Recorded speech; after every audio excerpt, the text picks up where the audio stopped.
Hey guys, welcome back to another episode of The Retake. It's been a while, maybe about a month, but there's not been much CSGO going on. But now ESL Pro League is in full swing and DreamHack Malmo's coming up. Decided it's a good time to interview Fret from NIP and see how things are going. So first thing I want to know from you, Fret, is how you got into coaching and how you became NIP's coach. It actually started back in 2015. That summer, I did some casting for FACEIT, and I was casting the DreamHack Valencia tournament. It was a FACEIT finals that year. I was approached by the players of NIP, and they asked if I wanted to join them and started to do some coaching. I think the major that was coming up at that point was ESL Cologne, if I remember correctly. I told them that it would be really tough because I was going to move to Japan and study for 6 months. I didn't think more about it. I moved to Japan, and maybe 4 months in, I was contacted by Emil Hitton from NIP, and they made me an offer and told me I could start coaching them when I got back. And I was really interested. I know a lot of the guys from NIP, and I've already tried being a player and tried being a caster, so I wanted to try it. Okay, yeah. And you played 1.6 of Get Right, didn't you? Yeah, exactly. I played we actually played in Fnatic, which is kind of funny today when there are when there are biggest rivals. So it was me, Get Right, Forest, Karn, and DSN, and we were actually ranked #1 in the world there for a while. Nice. So talking about playing, why did you decide to stop playing? Because you're with Team Acer and you were playing with Crystal, Wenton, and those guys. And Crystal's actually just returned in another team, so we'll get onto that in a second because I want to know your thoughts. But so why did you stop playing for Team Acer, and when did you decide, I don't want to be a player anymore, I need to work on my studies? Well, the awkward thing about Acer was that when we were playing these qualifiers and we played some FACEIT Cups, and we wanted to be serious, but at the same time, I had school, the other players had work, we had different things in life that made us, we couldn't fully commit. So we said, okay, let's just practice 2-3 days a week. We can play in a few tournaments because we really enjoy it. And at some point, I mean, we didn't become like top tier, but we actually started beating some decent teams, which made us qualify for more tournaments. And it kind of reached a point where it became too much for all of us.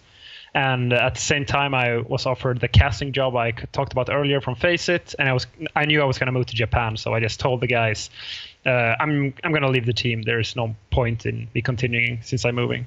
Yeah, makes sense.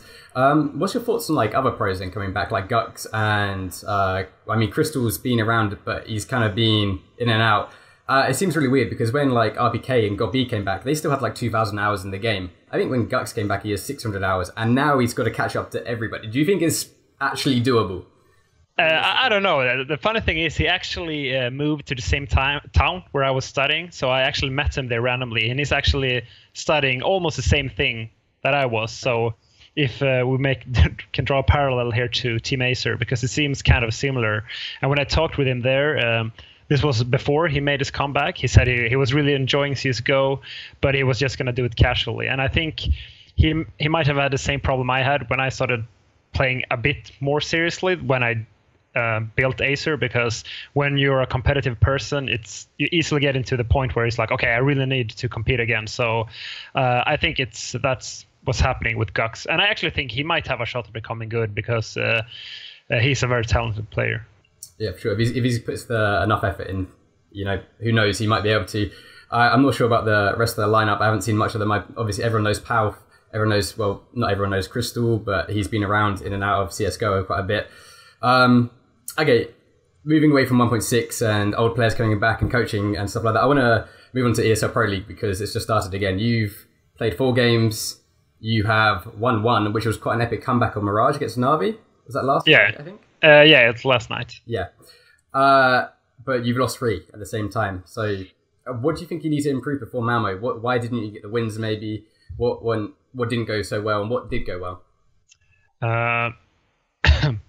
The North game was, I think we got a bit nervous that game. And that in a combination with North being, at least during practice, the strongest team right now in Europe, at least out of the teams we've been practicing against, made us lose. And especially on the first map nuke, I think we were down 9-0. We just couldn't get anything going. And I think that's one of our biggest problems right now.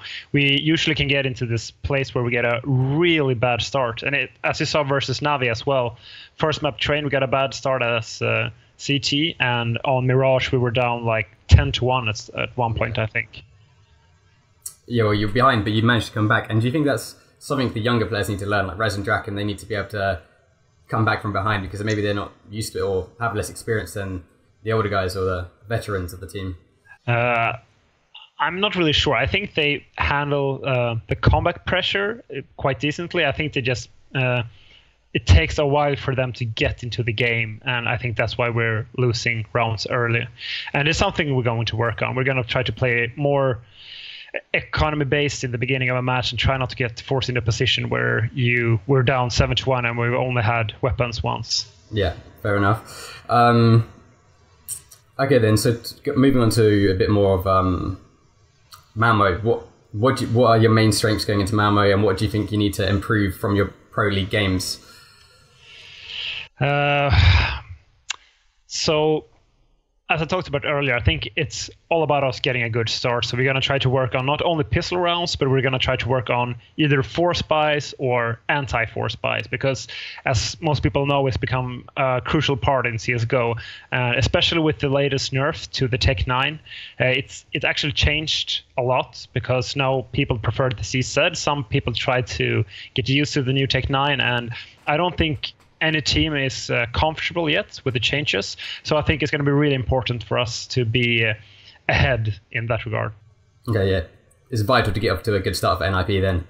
Yeah. Okay, so have you set any expectations for Malmo? I mean, it's obviously you're in a period of progression, but have you sat down with the team and were like, we'll be happy with this and we won't be happy with this? Or is it kind of, I don't know, you can explain. Yeah, well, usually we don't make goals at one single tournament. Maybe at the beginning of the year we can say like, okay, we want to win this many tournaments, we want to make the playoffs to this many tournaments, blah blah blah. So we don't have a set expectation. Like, okay, we need to get to the semifinal. I think we just need to take one match at a time and really focus on our own game. And like, our goal is to play well, if that makes sense. Yeah. No, well, it does. Yeah.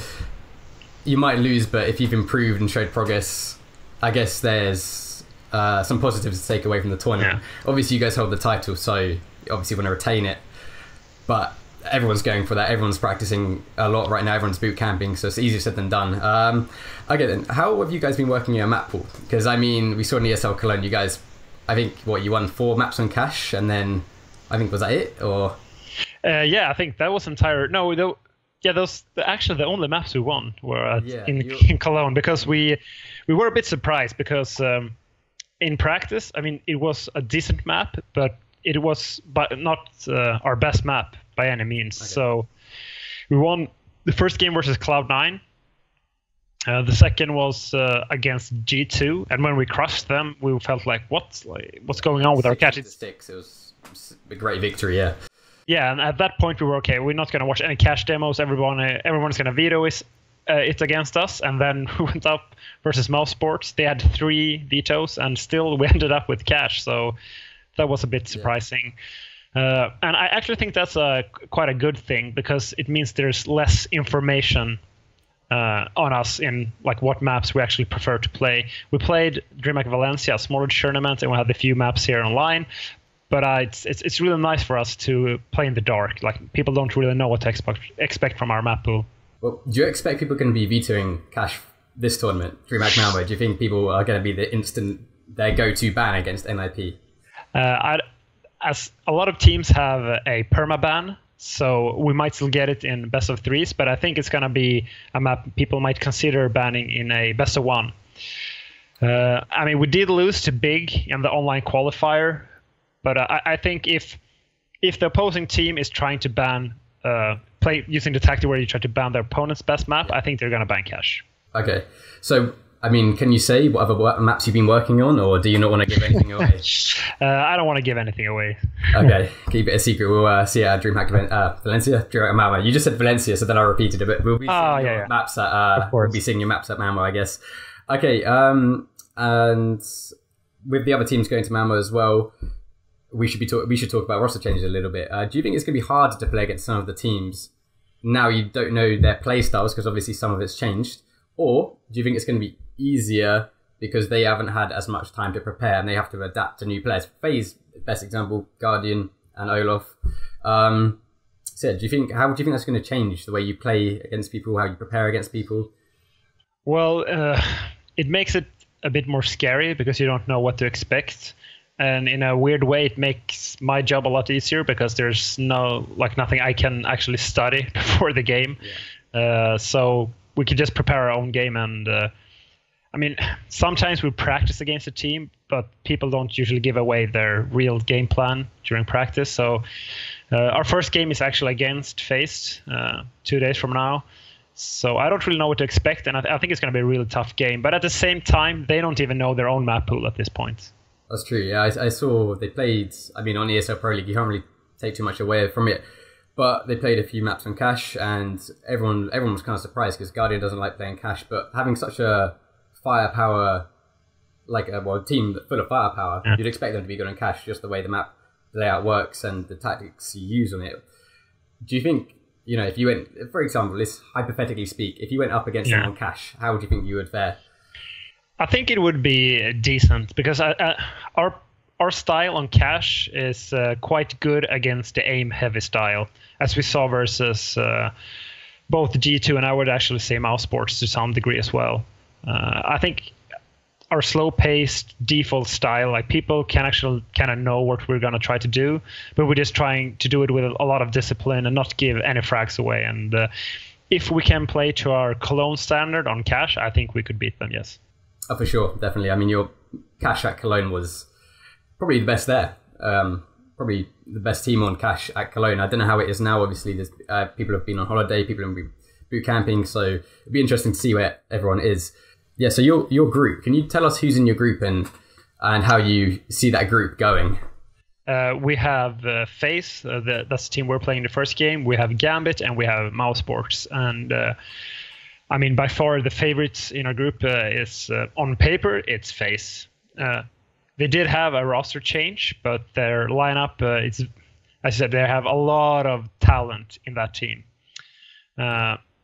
So I think it's going to be between us and FaZe to top the group.